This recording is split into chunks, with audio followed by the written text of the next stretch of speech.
story, Isaac and Ishmael, they just meet. They bury their father. They live together. Okay. Now we see these totally estranged people, Esau and Jacob, which one wanted to kill the other, and the other had really deceived him and so on. And then they get to a peace, to reconciliation. And then the climax of this whole thing is Joseph. And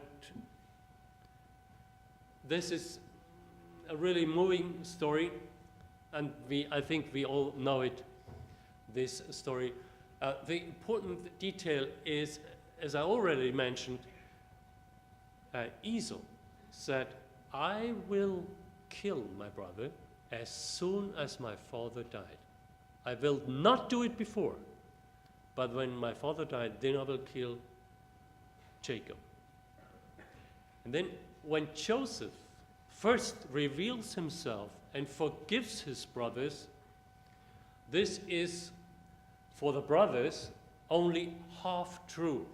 They can't accept it because they fear when Jacob dies, their father, then he will take revenge. And as soon as Jacob dies, they show up and say, did you remember our father said, don't take revenge? And he said, no, I've forgiven you. I've really forgiven you.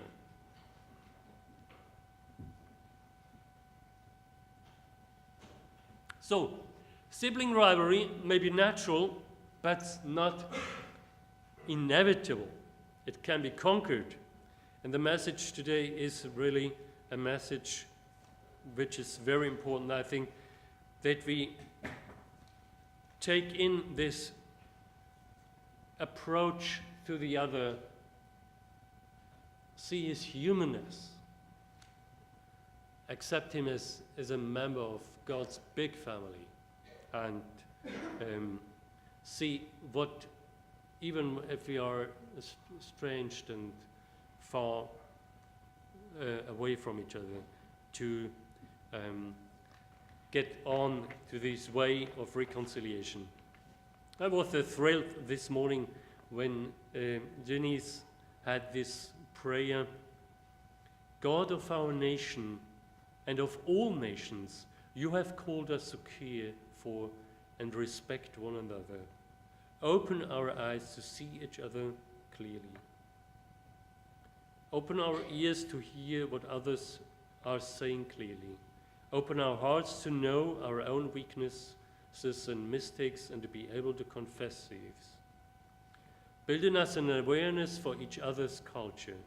Help us break down any prejudices and barriers that may exist.